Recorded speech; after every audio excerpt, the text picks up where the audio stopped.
Well, g'day again.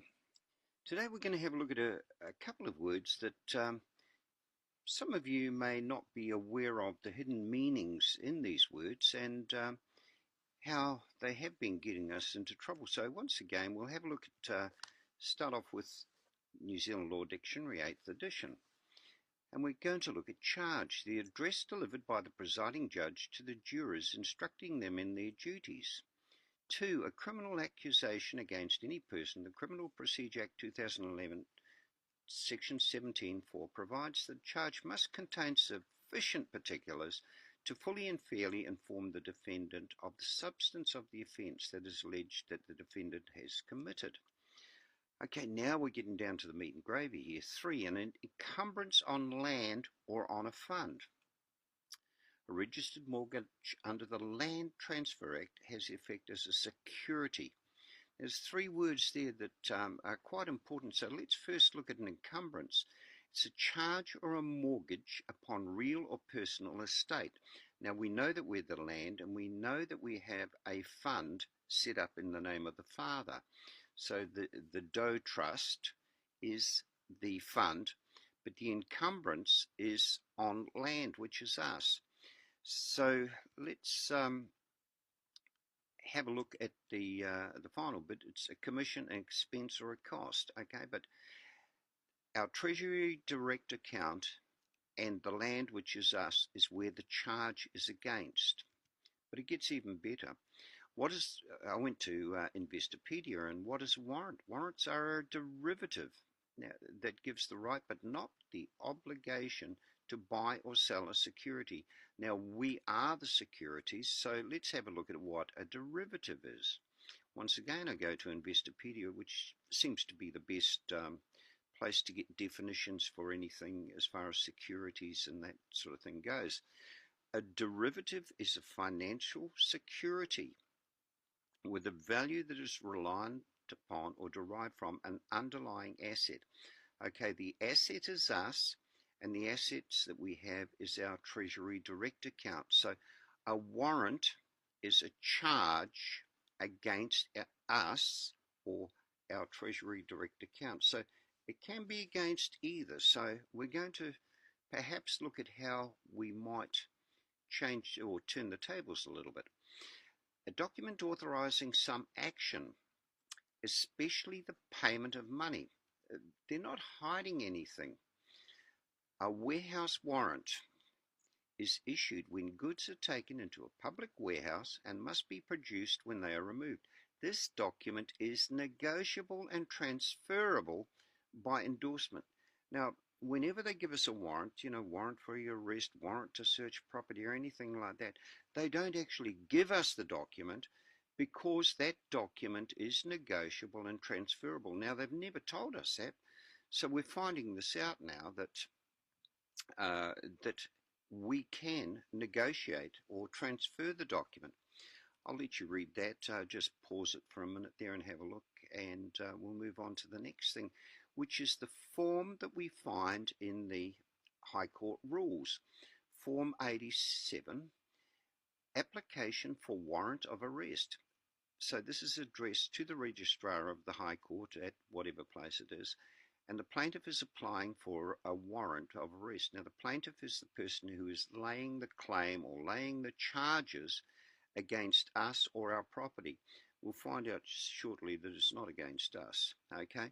But if we move down a little bit here, we'll find I certified, according to the records of the court, a notice of proceeding in an action in rem has been issued against the name of the ship, okay?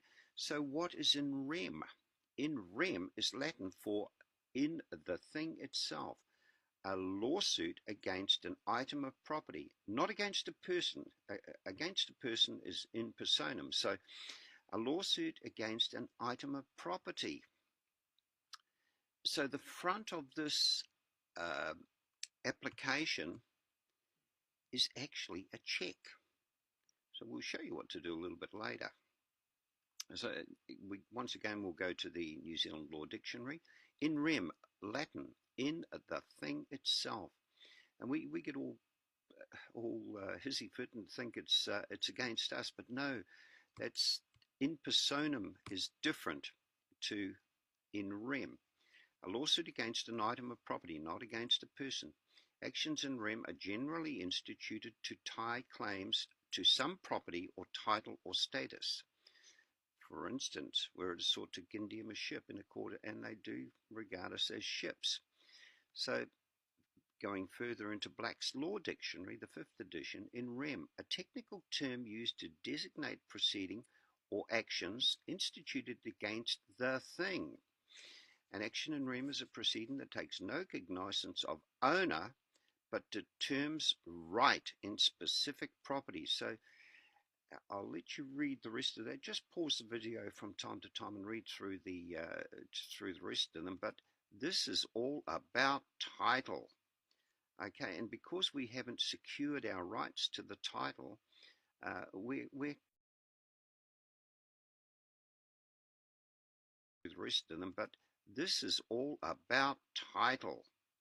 Okay, and because we haven't secured our rights to the title, we're getting robbed.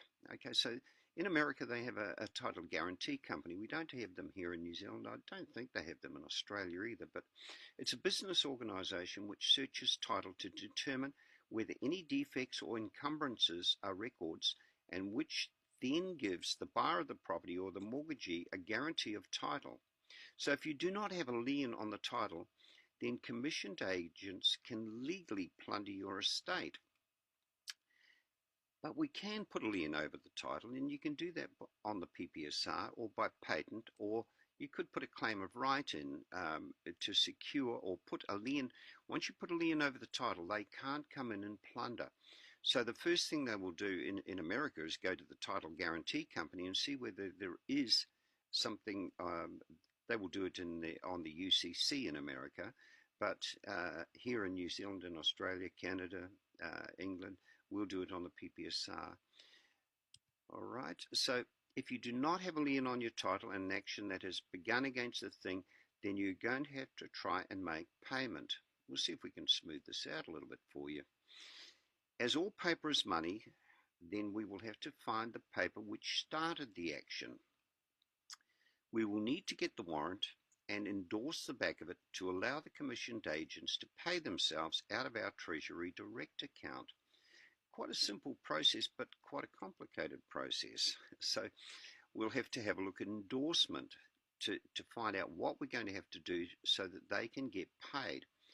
Now, there's two spellings of the word. Endorsement is English and endorsement is American, but both the same thing. Endorse, the person to whom a negotiable instrument, promissory note, bill of lading is assigned by endorsement.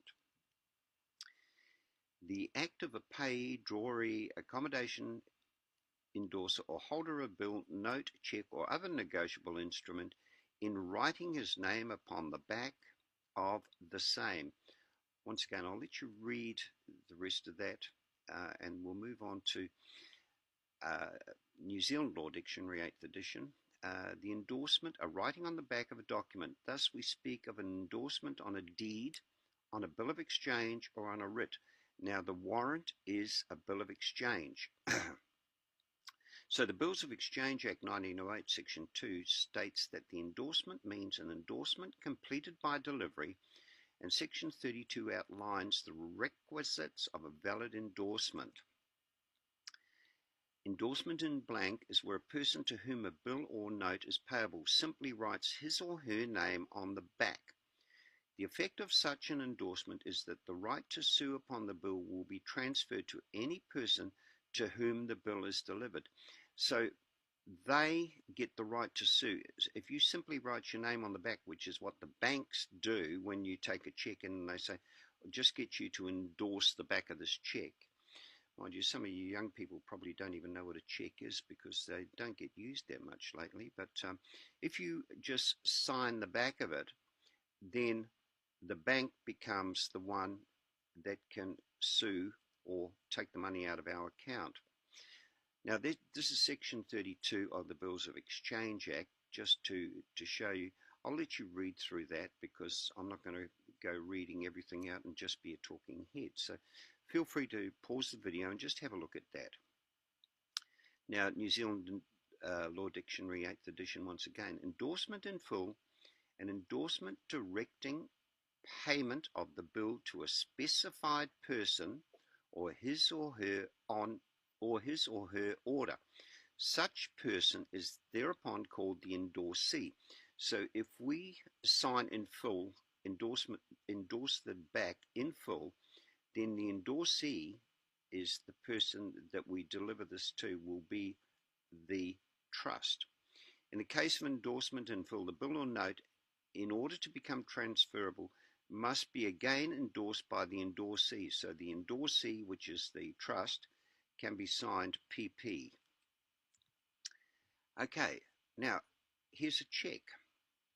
Okay, now on the back of the check, now we haven't actually tried this yet, so I'm just telling you, this was how a banker told me that you sign, you endorse the back for a company. So paid to the order of, and PP means power of attorney, ABC Limited. So in the case of us, it would be paid to the order of Doe Trust, and then we will endorse that, put a stamp down the bottom, pay our stamp duty of 5 cents. Now this one was how the banker said that it was for an individual, paid to the order of, for and on behalf of John Henry Doe. Okay, so those are the two ways. Now once again, I'll say that we haven't tried this, we've only just come across this information and we're about to try it, so if it works, it's going to be great. But we're going to ask you to add your thoughts, comments below. If any of you know anything about this process, please feel free to write it in the comments below and share the information freely with everyone else. Thank you guys. Have a great day.